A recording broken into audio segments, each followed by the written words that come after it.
आज आपण पाहणार आहोत क्लोज सर्किटचे प्रकार, टाइप्स ऑफ क्लोज सर्किट. सर्किटमध्ये जो काही आपण रेजिस्टन्स जोडतो त्या रेजिस्टन्स जोडण्याच्या पद्धतीवरनं क्लोज सर्किटचे 3 प्रकार पडलेले आहेत. ते म्हणजे सिरीज सर्किट, पॅरलल सर्किट आणि सिरीज पॅरलल सर्किट. त्यामध्ये आपण 1 बाय 1 ह्या क्लोज सर्किटचे प्रकार इथे पाहणार आहोत. तर सर्वप्रथम आता आपण पाहूया सिरीज सर्किट. येथे सिरीज सर्किटची डायग्राम ही दाखवलेली आहे. यामध्ये जे काही रेजिस्टन्स जोडलेले आहेत ते सिरीजमध्ये जोडलेले आहेत. तर पहिल्यांदा आपण पाहूया की सिरीज सर्किट कशाला म्हटलं जातं. ज्या सर्किटमध्ये 2 किंवा 2पेक्षा जास्त रेजिस्टन्स हे साखळीप्रमाणे जोडलेले असून सर्किटमध्ये जर करंट वाहण्यासाठी फक्त एकच मार्ग असेल तर त्या सर्किटला म्हटलं जातं सिरीज सर्किट. आता या आकृतीमध्ये पहा, येथे पहिला रेजिस्टन्स म्हणजे R1चे दुसरे टोक हे दुसऱ्या रेजिस्टन्सच्या पहिल्या टोकाला जोडलेले आहे. त्याचबरोबर दुसऱ्या रेजिस्टन्सचे दुसरे टोक हे तिसऱ्या रेजिस्टन्सच्या पहिल्या टोकाला जोडलेले आहे आणि पहिल्या रेजिस्टन्सचे पहिले टोक व शेवटच्या रेजिस्टन्सचे शेवटचे टोक यांना सप्लाय दिलेला आहे. याला म्हटलं जातं सिरीज सर्किट. आता हे जे काही सिरीज सर्किट आहे त्याचे गुणधर्म काय काय आहेत ते आपण आता पाहूया की यामध्ये जो काही करंट वाहण्यासाठी फक्त एकच मार्ग असतो आणि सर्किटचा एकूण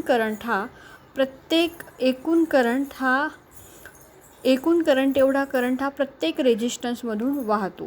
जसं की आता येथे दाखवलेला आहे टोटल करंट आहे I आणि तोच I बरोबर रेजिस्टन्स R1मधून जाणारा करंट I1, रेजिस्टन्स R2मधून जाणारा करंट I2 आणि रेजिस्टन्स R3मधून जाणारा करंट जर I3 आपण जर असं मानलं तर येथे I1 बरोबर I2 बरोबर I3 बरोबर I असेल. कारण सिरीज सर्किटमध्ये जो काही एकूण करंट असतो तेवढाच करंट हा प्रत्येक रेजिस्टन्समधून वाहत असतो. आता याचा जर दुसरा गुणधर्म सांगायचा म्हटला तर यामध्ये प्रत्येक रेजिस्टन्समध्ये ओहमच्या नियमानुसार रेजिस्टन्समधून वाहणारा करंट आणि प्रत्येक रेजिस्टन्सचा गुणाकार यांच्या गुणाकारा एवढा व्होल्टेज ड्रॉप होतो. सपोज यामध्ये दाखवलेला आहे, येथे VD1, VD2, VD3 असे 3 व्होल्टेज ड्रॉप दाखवलेले आहेत.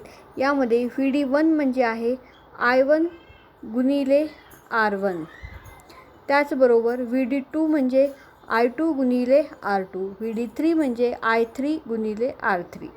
त्यानंतर हा पहिला गुणधर्म झाला करंटचा, दुसरा गुणधर्म झाला अबाउट व्होल्टेज ड्रॉप. आता तिसरा गुणधर्म पहा, यामध्ये प्रत्येक रेजिस्टन्समध्ये होणाऱ्या व्होल्टेज ड्रॉपची बेरीज ही त्या सर्किटला दिलेल्या एकूण सप्लाय व्होल्टेज एवढी असते. या सर्किटला दिलेल्या एकूण सप्लाय व्होल्टेज एवढी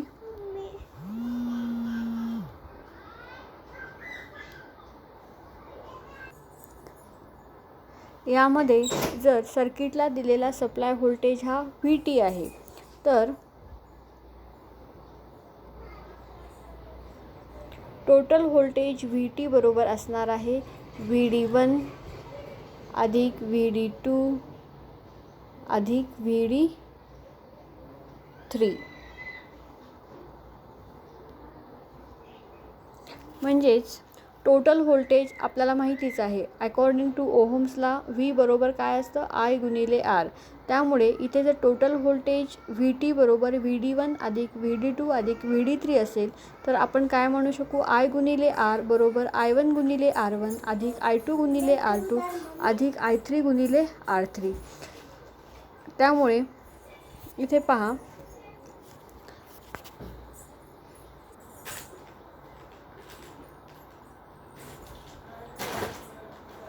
येथे पहा VT बरोबर काय असेल VD1 अधिक VD2 अधिक VD3.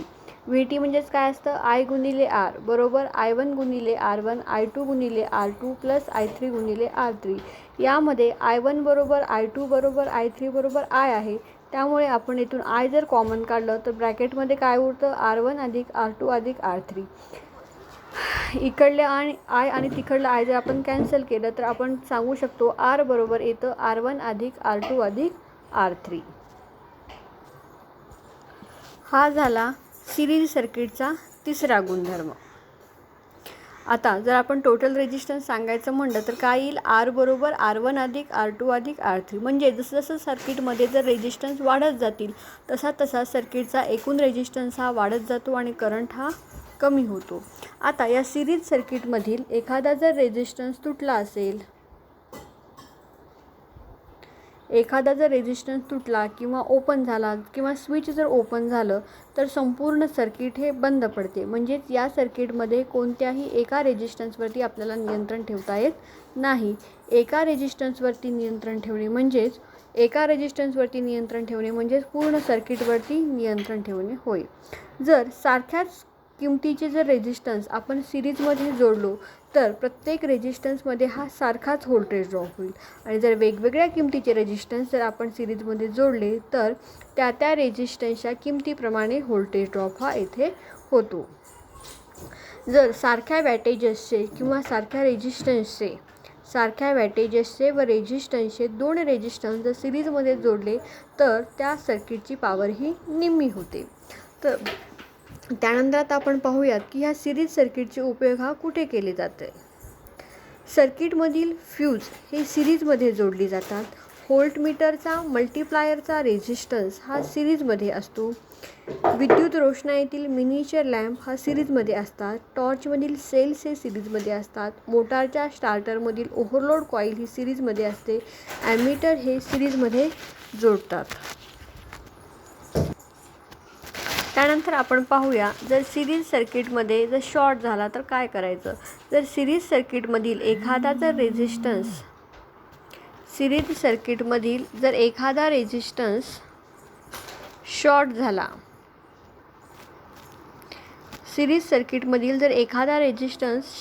तर काय होतं. जर सिरीज सर्किटमधील एखादा रेजिस्टन्स हा शॉर्ट झाला तर सर्किटमधून वाहणारा करंट शॉर्ट झालेल्या रेजिस्टन्समधून न वाहता बाकीच्या रेजिस्टन्समधून वाहील.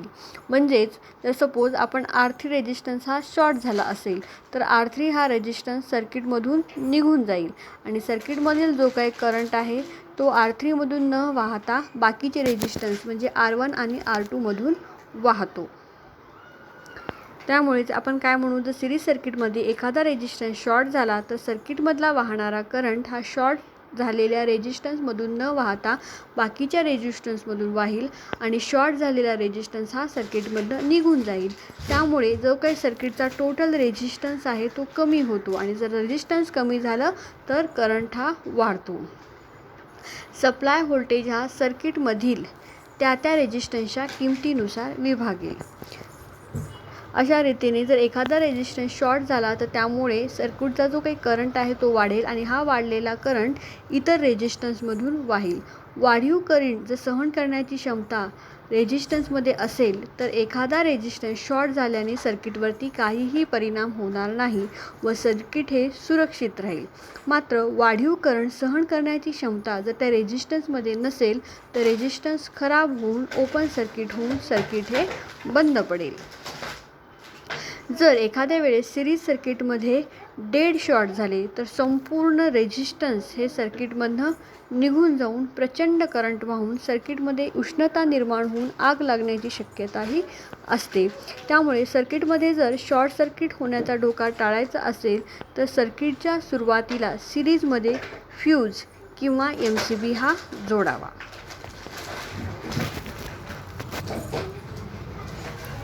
आता एखाद्या वेळी आपल्याला सिरीज सर्किटमधील शॉर्ट ओळखायचा आहे. Finding short in a series circuit. तर कसं ओळखायचं, तर व्होल्टमीटरने शॉर्ट झालेला रेजिस्टन्स हा शोधता येतो. यासाठी काय करायचं असतं, सिरीज सर्किटला सप्लाय देऊन व्होल्टमीटरने प्रत्येक रेजिस्टन्स भोवतीचे व्होल्टेज मोजावे आणि ज्या रेजिस्टन्स भोवतीचा व्होल्टेज हा 0 असेल तो रेजिस्टन्स शॉर्ट समजायचा.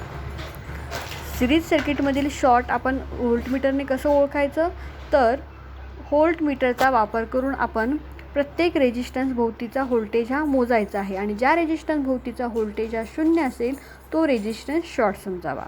ओहम मीटरने सुद्धा शॉर्ट झालेला रेजिस्टन्स कसा शोधता येतो? यासाठी काय करायचं असतं, सर्किट हे सप्लायपासून अलग करावे आणि प्रत्येक रेझिस्टन्सला ओहम मीटर जोडावा. ज्या रेझिस्टन्सला ओहम मीटर 0 रीडिंग दाखवेल तो रेझिस्टन्स शॉर्ट समजावा. त्याचबरोबर सिरीज सर्किटमध्ये ओपन झाल्यास काय होतं, सर्किटमधील जर रेझिस्टन्स तुटलं, वायर तुटलं, फ्यूज जळालं, स्विच ओपन झालं किंवा कॉन्टॅक्ट जर व्यवस्थित न जुळाल्यास आपण त्या सिरीज सर्किटमध्ये ओपन सर्किट झालं असं म्हणतो. आता आपण उद्या पाहूया पॅरलल सर्किट.